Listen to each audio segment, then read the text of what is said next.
एक सांप रात के अंधेरे में एक लकड़ी काटने के वर्कशॉप से गुजर रहा था।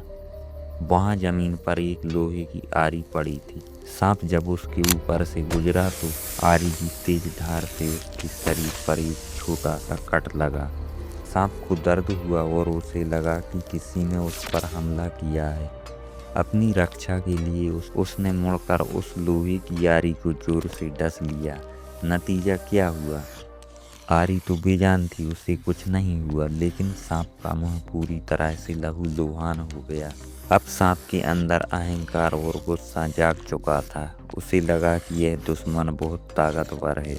उसने अपनी पूरी ताकत बटोरी और उस आरी के चारों तरफ लिपट गया। उसने सोचा कि वह अपनी जकड़ से दम घूंटकर उसे मार देगी। उसने जितनी भी ताकत लगाई, आरी के दांत उसके शरीर में उतने ही गहरे घुसते गए। सुबह जब बड़ाई कारपेंटर दुकान पर आया तो उसने देखा कि सांप आरी से लिपटा हुआ मरा पड़ा था। इस सांप को आरी ने नहीं मारा, उसे उसके अपने गुस्से ने मारा। मनोविज्ञान में इसे कहते हैं सेल्फ डिस्ट्रक्टिव रेंज। जब हमें कोई चोट पहुंचाता है, चाहे वो फिर शब्द से हो या व्यवहार से, तो हमारा पहला रिएक्शन होता है बदला लेना। हम भूल जाते हैं कि बदला लेने की इस आग में हम खुद भी जल रहे हैं।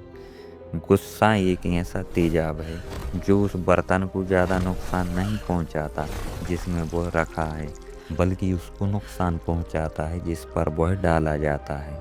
आज के सोशल मीडिया के दौर में हम छोटी छोटी बातों पर रिएक्ट करते हैं। किसी ने कमेंट में कुछ भी बुरा कह दिया, किसी ने गाड़ी आगे निकाल ली, या किसी रिश्तेदार ने ताना मार दिया। हम तुरंत सांप की तरह उस आरी को डसने की कोशिश करते हैं। अब आप सोच रहे होंगे कि रोहित भाई, इसका इन्वेस्टिंग से क्या लेना देना? बहुत बड़ा लेना देना है। शेयर बाजार में अक्सर लोग रिवेंज ट्रेडिंग करते हैं। मान लीजिए आपने किसी ट्रेड में 10,000 गंवा दिए। अब आपको गुस्सा आता है, आप मार्केट से बदला लेना चाहते हैं। आप बिना सोचे समझे एक बड़ी पोजीशन लेते हैं ताकि अपना लॉस कवर कर सकें। यह ठीक वैसा ही है जैसे सांप ने आरी को जकड़ा था। मार्केट वह आरी है, उसे आपके गुस्से से फर्क नहीं पड़ता, लेकिन आपका कैपिटल पूरी तरह से खत्म हो जाएगा। चाहे जीवन हो या फिर ट्रेडिंग, आपकी प्रतिक्रिया ही आपकी दिशा तय करती है। तो अब सवाल यह है कि हम इस सांप वाली स्थिति से कैसे बचें? जब भी गुस्सा आए, कोई भी जवाब देने या एक्शन लेने से पहले 7 सेकंड रुकिए। यह छोटा सा पॉज आपके दिमाग के इमोशनल ब्रेन से लॉजिकल ब्रेन पर शिफ्ट कर देता है। ऊर्जा का इन्वेस्टमेंट। क्या यह इंसान या परिस्थिति मेरी 5 मिनट की शांति के भी लायक है? अगर नहीं तो वहाँ से हट जाना ही समझदारी है। साइलेंस की पावर। याद रखिए, हर कुत्ते पर पत्थर फेंकने से आप मंजिल तक कभी नहीं पहुंच पाएंगे। कभी कभी चुप रहना कमजोरी नहीं, बल्कि सबसे बड़ी ताकत होती है।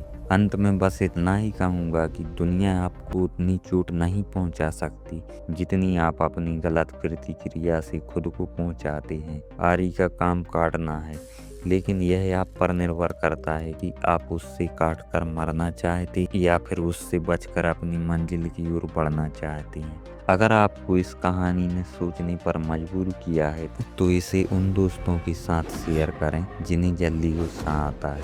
और हाँ, कमेंट में बताएं कि क्या आपने भी कभी रिवेंज ट्रेडिंग की है या गुस्से में अपना खुद का नुकसान किया है।